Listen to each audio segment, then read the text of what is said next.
ഓം നമോ ഭഗവതേ സായീശ്വരായ. ശ്രീ സത്യസായി ഭാഗവതം. തപസ്സുകളുടെ ഫലം. അടിക്കാൻ ഉയർത്തിയ പെദ്ദ വെങ്കപ്പരാജുവിന്റെ വടിയേന്തിയ കരം അറിയാതെ താണുപോയി. വടി വഴുതി വീണു. കനത്ത നിശബ്ദതയെ ഭേദിച്ച് കാലസ്വരൂപൻ ശാന്ത ഗംഭീരനായി തുടർന്നരുളി. ഞാൻ ആപസ്തംഭ സൂത്രം, ഞാൻ ഭരദ്വാജ ഗോത്രം, ഞാൻ സായിബാബ. പെദ്ദ വെങ്കപ്പരാജുവിന് ശക്തി ചോർന്നു പോകുന്നത് പോലെ തോന്നി. പിന്നീട് സർവശക്തിയും സംഭരിച്ച് അദ്ദേഹം ചോദിച്ചു, സായിബാബയോ? ആരാണിത്? നീ ആരുമാകട്ടെ, എന്റെ കുട്ടിയിൽ നിന്ന് മാറിപ്പോകൂ. തന്റെ പുത്രനിൽ വസിക്കുന്ന ഏതോ മൂർത്തിയോടെന്ന വിധം പെദ്ദ വെങ്കപ്പരാജു അപേക്ഷാരൂപത്തിൽ പറഞ്ഞു. സത്യനാരായണൻ വീണ്ടും ഭാവാവസ്ഥയിൽ അരുളി. നിങ്ങളുടെ ദുരിത ദുഃഖങ്ങൾക്ക് അറുതി വരുത്താനാണ് എന്റെ വരവ്. എല്ലാവരുടെയും ഗൃഹം ശുദ്ധിയാക്കി വെക്കൂ. ബാലൻ തുടർന്നു. ആരും വിളിക്കാതെ വന്നതല്ല ഞാൻ.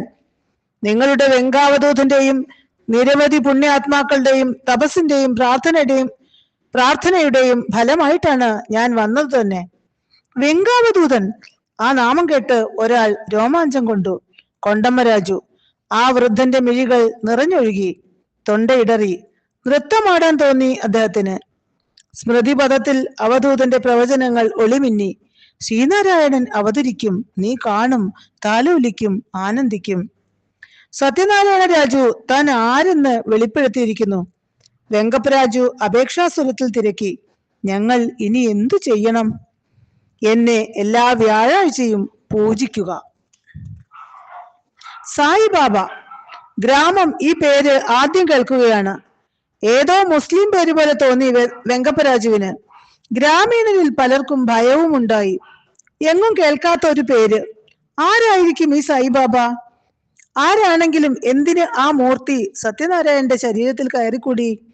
നിഷ്കളങ്കരായ ഗ്രാമീണരിൽ നല്ലൊരു പങ്കും അപ്പോഴും വിശ്വസിച്ചിരുന്നത് സത്യനിൽ ഏതോ ശക്തി കയറിക്കൂടിയിട്ടുണ്ടെന്നു തന്നെയായിരുന്നു. ഒടുവിൽ ഭഗവാൻ തന്നെ അവർക്ക് സായിബാബയെ കണ്ടെത്താനുള്ള വഴി കാണിച്ചു. പെനുകൊണ്ടയിൽ ഒരു സബ് രജിസ്ട്രാർ ഉണ്ട്. അദ്ദേഹം സായിബാബ എന്നൊരു ദിവ്യനെ പൂജിക്കുന്നുണ്ടത്രേ. ഷിർദി ഗ്രാമത്തിലുണ്ടായിരുന്ന വലിയൊരു ദിവ്യനാണ് സായിബാബ. അദ്ദേഹത്തെ കണ്ടാൽ സായിബാബയെ കുറിച്ച് കൂടുതൽ അറിയാം. ഇത്രയും വിവരം കിട്ടിയതോടെ വെങ്കപ്പരാജു സത്യനുമായി അദ്ദേഹത്തെ പോയി കണ്ടു. വിവരങ്ങളെല്ലാം പറഞ്ഞു. അദ്ദേഹം സത്യനാരായണനെ അടിമുടി നോക്കി. അജ്ഞാന തിബിരം മൂടിയ രജിസ്ട്രാർ എങ്ങനെ ദിവ്യത തിരിച്ചറിയും? അദ്ദേഹം പറഞ്ഞു, ശുദ്ധ അബദ്ധം. ഇത്തരം വിഡ്ഢിത്തങ്ങൾ പുലമ്പാതിരിക്കൂ. സായിബാബ ആരെന്ന് കരുതി നിങ്ങൾ? ഈ കുട്ടിക്ക് മാനസിക വിഭ്രാന്തിയാണ്. ഇയാൾക്ക് വിദഗ്ധ മനോരോഗ ചികിത്സ നടത്തുകയാണ് വേണ്ടത്. ഇയാൾ സായിബാബയാണ് പോലും. സത്യനാരായണൻ ഉടൻ തന്നെ പ്രതികരിച്ചു. ഒരു സായി ഭക്തൻ. നീ പൂജിക്കുന്ന ദേവൻ പ്രത്യക്ഷപ്പെട്ടിട്ടും നിനക്ക് മനസ്സിലാക്കാൻ കഴിയുന്നില്ലല്ലോ. കഷ്ടം. ഇത്രയും പറഞ്ഞുകൊണ്ട് സത്യനാരായണൻ തന്റെ വലതു തൃക്കരം വായുവിൽ ചുരുട്ടി പിടിച്ചിരുന്ന വലതു കരം തുറന്നു. ചൂടുള്ള വിഭൂതി. ബാബ അരുളി, ഇതാ നീ കൊതിക്കാറുള്ള ഉതി. തനിക്ക് പ്രിയമുള്ളവർക്കായി ഷിർദി ബാബ കൊടുക്കാറുള്ള വിഭൂതി പ്രസാദമാണ് ഉതി. അത് കണ്ട് ഉദ്യോഗസ്ഥൻ തരിച്ചുപോയി. നിർഭാഗ്യവാനായ അയാൾക്ക് അത് വാങ്ങാൻ ധൈര്യം വന്നില്ല. ഷിർദി ബാബയുടെ ചിത്രത്തിന് മേൽ സത്യൻ ഉതി തൂവി. പിന്നീട് അവിടെ നിന്നില്ല.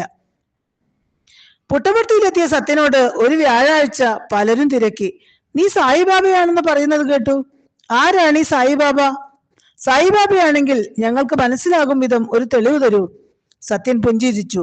പിന്നീട് തന്റെ തൃക്കരങ്ങൾ ഭക്തന്മാരുടെ നേരെ നീട്ടി അവിടുന്ന് അരുളി, കുറച്ച് പുഷ്പങ്ങൾ തരൂ. നീട്ടിയ ആ തൃക്കരങ്ങളിൽ ഒരു